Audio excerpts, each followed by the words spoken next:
Good morning, Mr. Wells. Thank you so much for feeding this video in this morning. This 2-hour delay pattern, I guess I don't know, just got in the habit. So here you guys are starting a staff meeting, and I'm just now getting out of the shower and not ready to go into work. So thanks a bunch for helping me out this morning.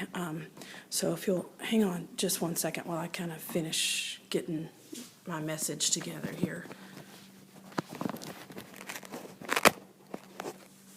Not that I want any of you to be scarred for life, but I know you all spent, your morning getting ready, getting to the staff meeting on time, because you all do. And, and I know we're starting on time because I always do. But anyway, just sorry I couldn't get it together this morning. Just kidding. By the time you guys are, don't want you to be scarred for life. Yes, I really am ready for work. And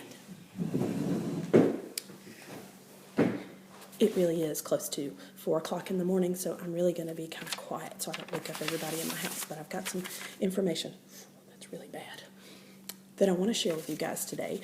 And while you guys are viewing this, I'm actually on my way to a principal's meeting. So while I'd much rather be there with you, this medium will have to work this morning. So good morning to all of you. I hope that you have had a restful evening and that the 2 previous mornings of 2-hour delays have allowed you to catch up on some either paperwork or needed rest or sleep or whatever. So a little bit warmer this morning, so glad that you all could make it. And while I'm unable to be there, I have left this meeting agenda into the able hands of my very capable assistants. So at this point, Mr. Wells, Miss Marlowe, if you could please curtsy and bow. Yes, that's right, Miss Marlowe. Get up and curtsy. I know Mr. Wells is probably taking a bow and twirling ribbons or something, but these folks will continue to take you through the remainder of the agenda today. I do want to thank you for your flexibility this week and the 2-hour delay and shifting meetings and schedules and things like that. I really do appreciate your flexibility, and I also want to thank you for your participation in today's staff meeting, as Mr. Wells and Miss Marlowe and other staff members have got some great things in store for you, and as always, you will get out of it what you put into it. Before you guys get too far into the agenda, though, I do have a few updates that I want to share with you regarding staffing and schedule changes that are upcoming. So first of all, let's take just a moment, and I want to make sure that our student teachers that are in the building have been properly introduced. We do have some new staff members and maybe some folks that just don't get to spend time with you on a regular basis. So I'm going to pause for just a moment, and if you have a student teacher here with you this morning, if you guys would please stand and introduce your student teacher, even if you've done it before. Let's make sure that we get their name out there and we get them known to our CC Griffin family.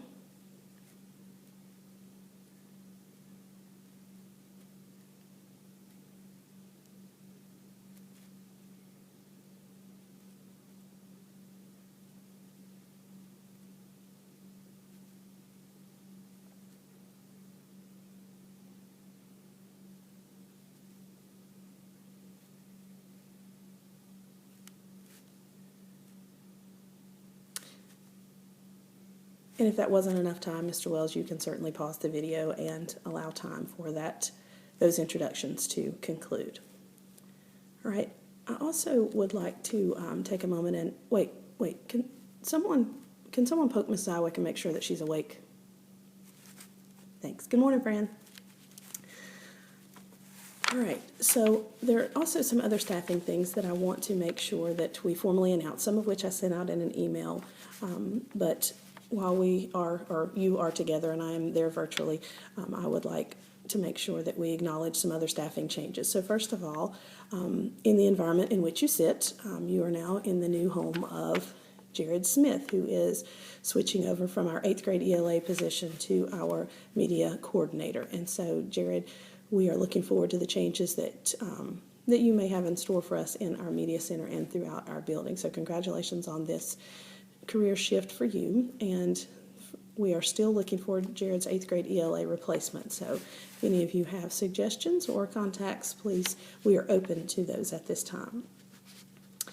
In health, while she is not with us this morning, we will be having Bobby McDonald as our new health teacher that will be replacing Mr. Rudisel's vacancy. And if you get a chance, please thank Ms. Mungin, who has been subbing for us in that role for a couple weeks now. So but Ms. McDonald should be starting with us next week, I do believe.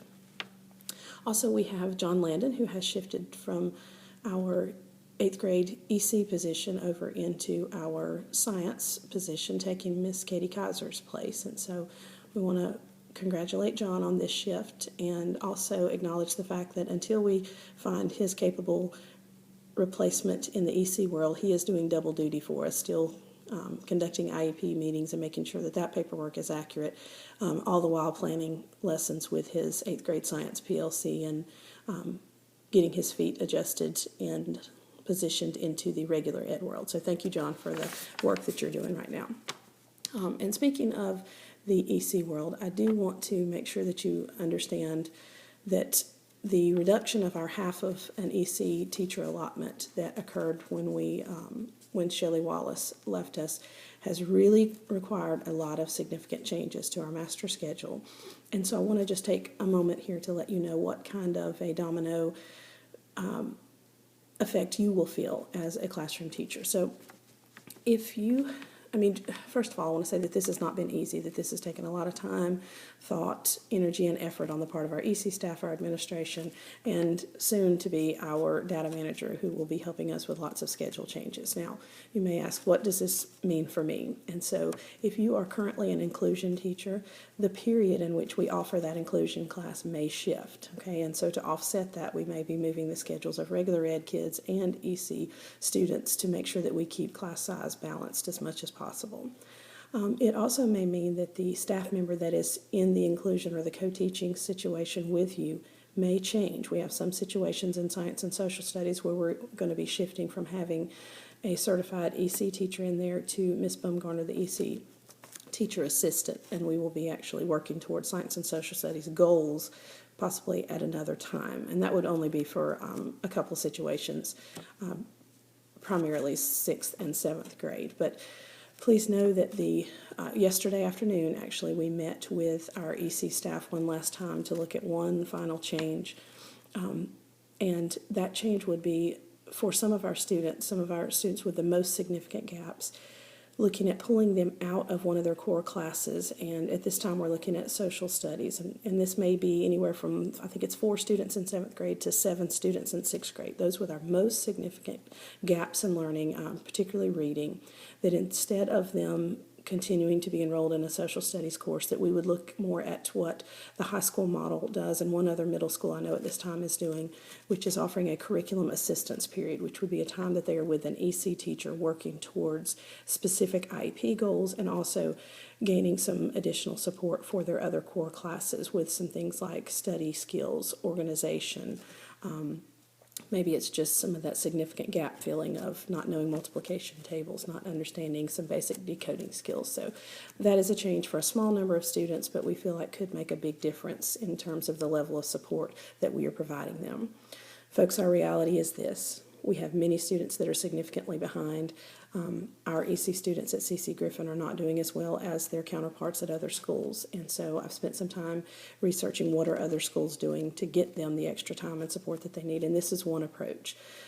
So please know that the updates to the master schedule will be made. We wanted to give our EC teachers a full 24 hours to kind of let the last discussion marinate and, if there are any conflicts that they foresee, give us time to work those out before we send out communication to what those final changes will be.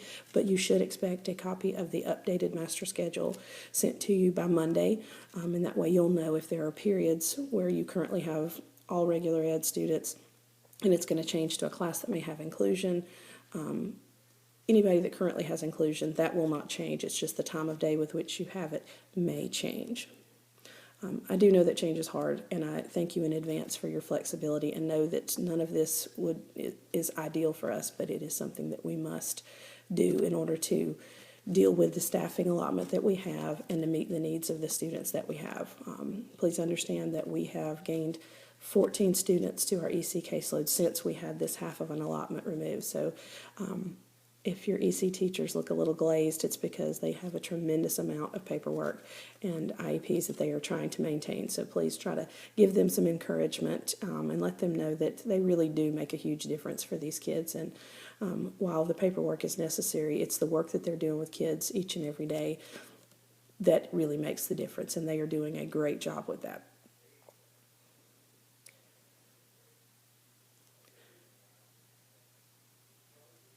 All right, I think that the only other update that I want to give you is that we will be having a site visit tomorrow by Dr. Milam. It is a regularly scheduled, once every few months she comes out and does a site visit, which just simply includes doing some walkthroughs, asking me some questions about where we are with certain initiatives.